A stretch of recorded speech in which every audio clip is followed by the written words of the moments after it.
Hello again, Havana. Good to see you. Good to see you. Thank you so much for your beautiful moderation earlier. It was awesome. Well, thank you for having me. You guys were a blast to talk to. I'm excited to talk to everybody one-on-one here. First of all, I got to go back to that snowstorm experience that you had where everybody had to learn the hard way. And I think you had the hardest way, that the snow is coming in a little too hot or too cold. What happened about with the fake snow ordeal on set of Yeah, I remember it was like very early on in the shoot. I was very nervous, and I would do a takeout in the parking lot, snow everywhere. And what we didn't super factor in is that the snow dressing on all of the woods, which was made out of paper, would also pick up in the fans that were blowing the foam snow. So it's already blizzarding with this foam snow, but then also the fans were picking up everything that was already dressed on the ground and on the trees. And so I remember doing this take, and like my eyes, like everything looked like it was burning. And I remember like trying to be strong and be like, I just have to push through this. Like I was so nervous and sort of insecure at that point that I was like, this is fine. I'm going to be fine. And then I remember like Damien came up afterwards and I was like weeping because I just couldn't, I had the paper mache being built in my eyeballs. And so I remember being like, Damien, I can't like breathe or see or think. Like, do you think there's any way we can maybe figure this out? And that was a good moment for us also. And for me to build better communication about what I needed in that moment. Wow. And I thought like the nail gun scene might've been the toughest, but it was the snow. It was the snow. No, that's amazing. I read the comments on the YouTube trailer, which has over 2 million views already. And everybody is like just sharing their love of the book, their anticipation of the film. And I love it when you're in this position, when you're at the front of the movie and those kind of comments are there for you. I don't know if you read them, but knowing they exist, like, does that make it nerve-wracking? Does it make it more exciting? All of the above?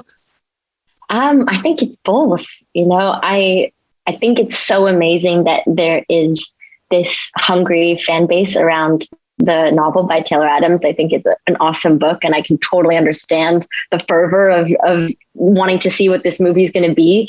I also think it adds a lot of pressure because, you know, I want to do right by everyone. So I think it's a whole mix of things.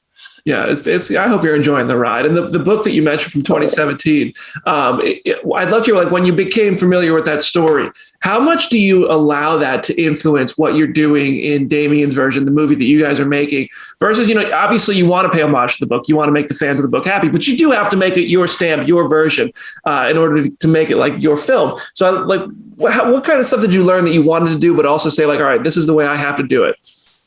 I think I try to focus as much as possible just on the script. I didn't want, you know, anything else to come in and change the way that Darby had been built for the script, especially because there are changes made to her character, pretty major changes to her backstory, that I think are really integral to how the film plays out. And I would say that the film and the movie hold really all the same ingredients. They're really the same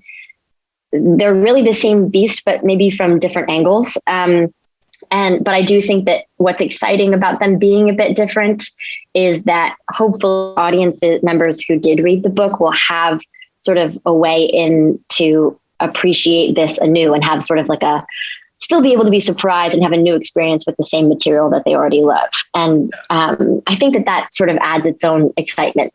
I think that they're different, but they're one and the same. Yeah, I don't want to say anything to give anything away. You know, it's like this hard dance. Yes. The heart of that book is there. And obviously when you're adapting it, you have filmmaking touches.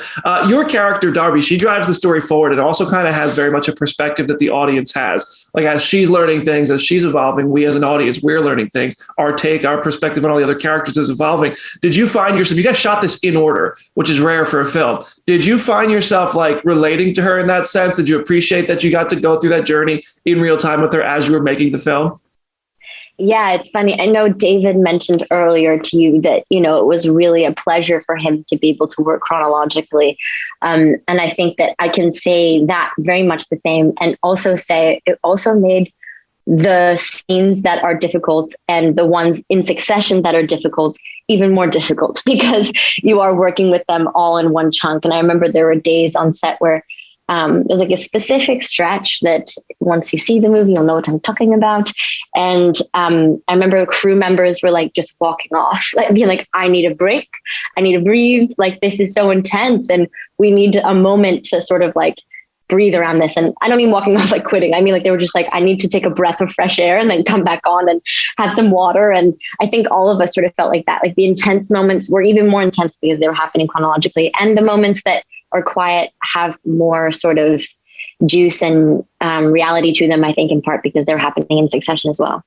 Yeah, and I think I know the moment you're talking about. There are sequences in the film that get violent. It's a thriller. It does get a little bit messy on set. I want to hear about like what does like the prop blood, the effects that go into that. Does that enhance your experience? Does it get super messy?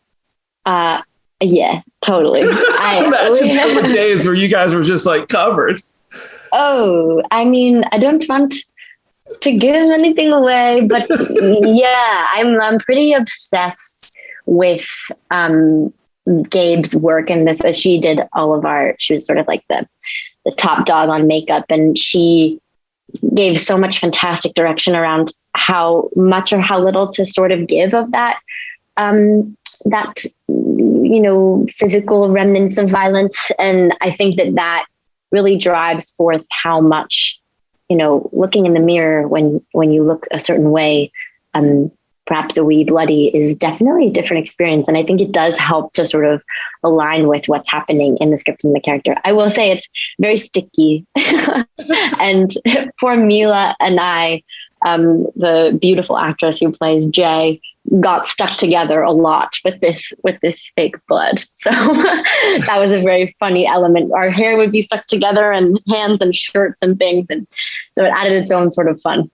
Oh, what an epic ride. But thank you so much, Havana, for the time today, and enjoy the ride. And I got to let you get to the next one, but enjoy it. And thank you.